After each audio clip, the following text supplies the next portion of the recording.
What's up, y'all? This is Pudge 55, all the way live, here with Danny Guerrero, here on Meet the Artist.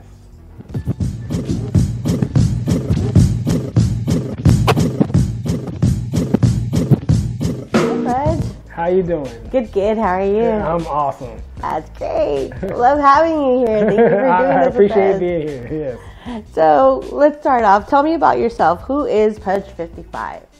Pudge 55 is a simple man, simple guy. I mean, understand that Pudge 55, though, is a character of Robert Allen, which is my name, you know, my government name. So he's a creator. He's a motivator.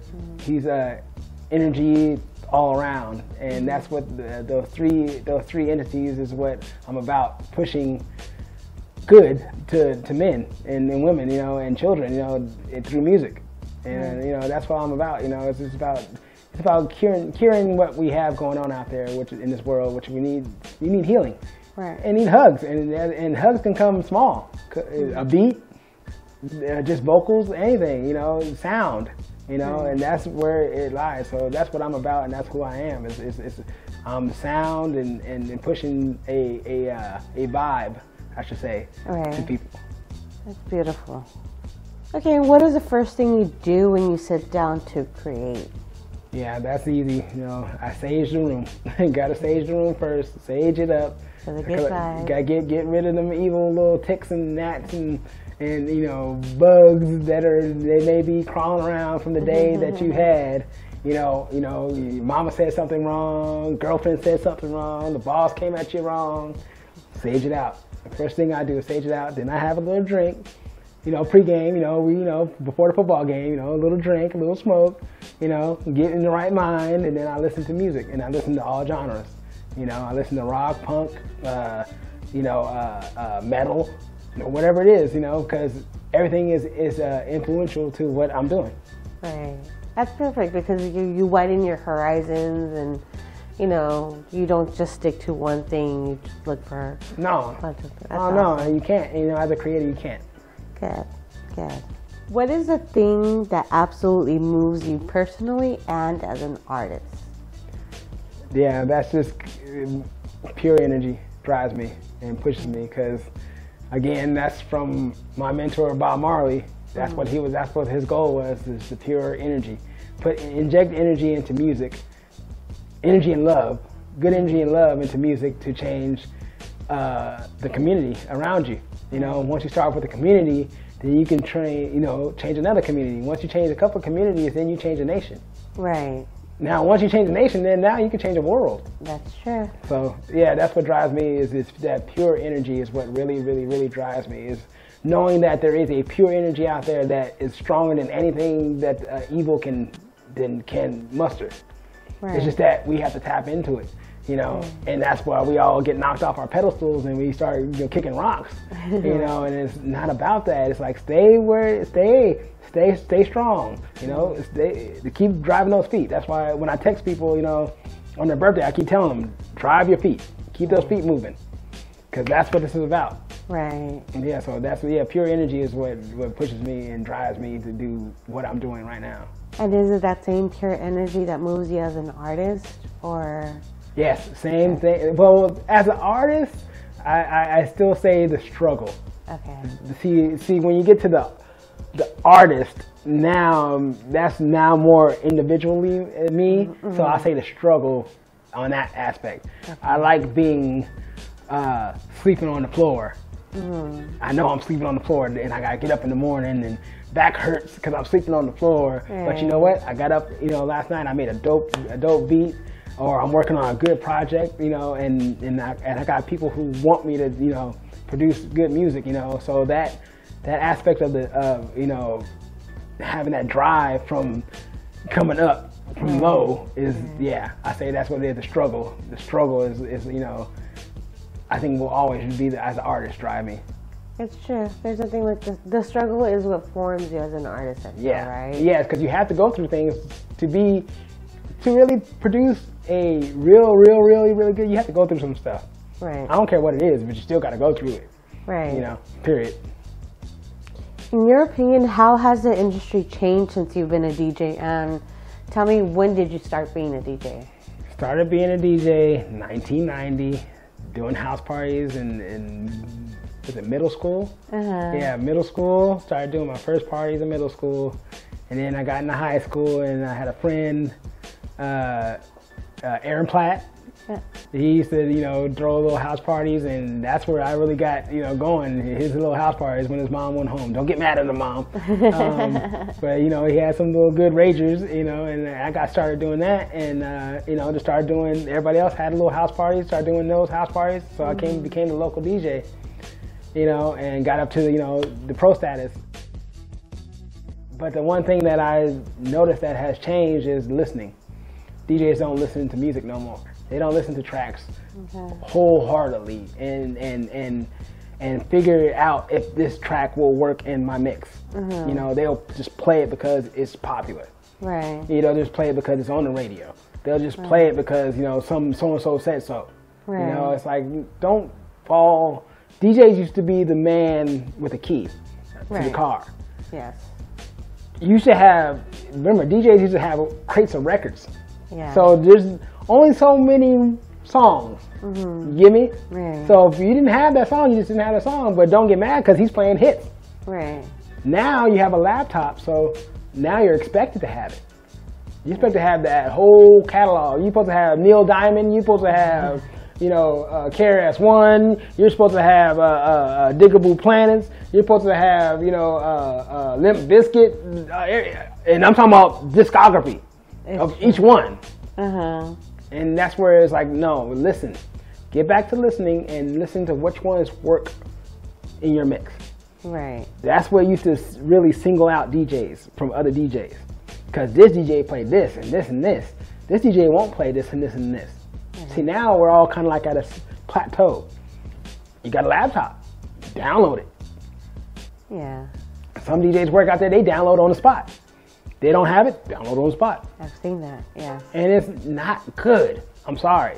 It keeps the party going, but is that really, it's like... Did you study your format? Did you study your and that's why I think it's more listening and not using the technology all the way.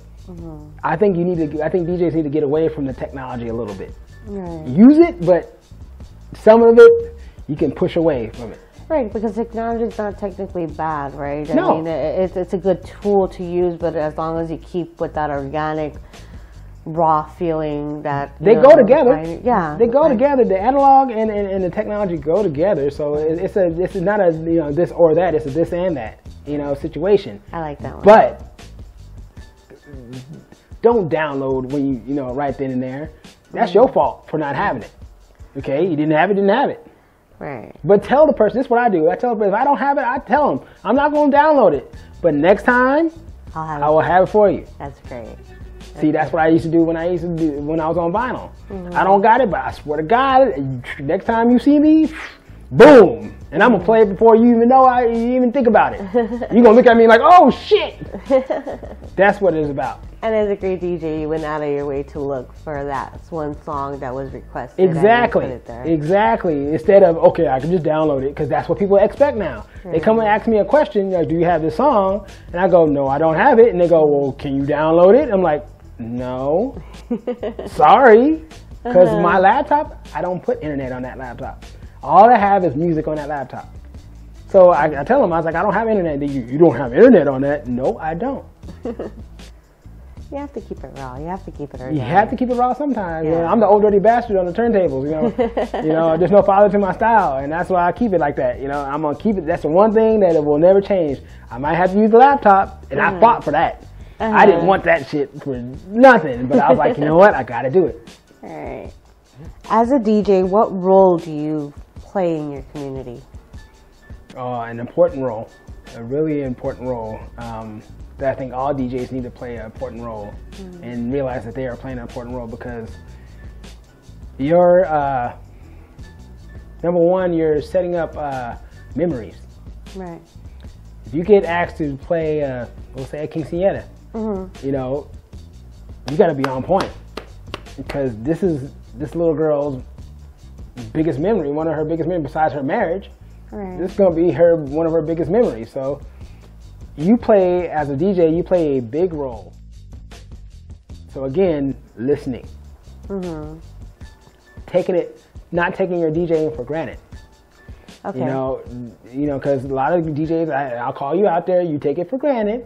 Mm-hmm. You just got your speakers, you got your stuff, and you're like, I'm a DJ, but you don't do the work. Right. And what I mean by the work, I mean by go record shopping. Play something on a record. Listen to it. And then make your choice on if I will play it or not. Or even if you're just a downloader, don't just download the whole whatever's new. Okay, and I'm good. No, because a lot of those guys don't even play it until they get to the party. And don't even know what's on the track. Oh, that sucks. So again, it goes back to listening, and in your community, you want to give energy back to your inject energy, just like again back to Bob Marley, inject love and energy.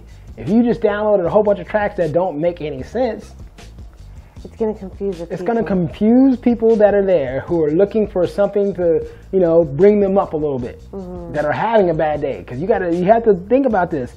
People are there. Some people are there who are already ready to party. There's people there who don't want to be there. There's people there who just to say, hey, I'm just here to be here. You have to make everybody come back together and go, wow, I'm glad I'm here. And that's the beauty about music. Music unites you. Music, But that's the DJ. That's the importance of the DJ. But that's the importance of the DJ to bring everybody back to a center nucleus. Boom. Sure. Yeah. And for the final question, what is your favorite quote of all time and why? Okay. My favorite quote, which is a haiku, is from Muhammad Ali, aka Cassius Clay. And he said for a graduating class at Princeton, he gave a speech. And his haiku was me, we. And I think that's the most powerful two words that I've ever heard put together. Me, we. Again, it's the same team. Team. Me, we. Just because I'm here doesn't mean I'm not with you. And if you look at Muhammad Ali, Bob Marley, those are guys who are up here, but operated down here with the masses. Bob Marley, rich as he was, gave money back. Right. Fed his community. Muhammad Ali fed his community. This is what we're talking about, and that's what we, and that's the most powerful quote, unquote, haiku, poem, whatever you want to call it. It comes from Muhammad Ali, and it's that me, we. Me and we have to get this together.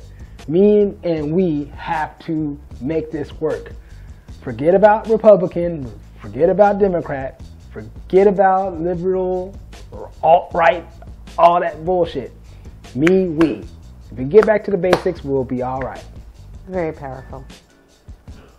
Okay, and to wrap it up, where could people find your work online? Oh, you can find me at Pudge 55. 55 is spelled out, FIFTY, at Gmail, at Instagram, and on SoundCloud. And if you want to get real personal with me, you can get me on Facebook at Robert Pudge 55 Allen. Awesome. Thank you, Pudge. Thank you for having me.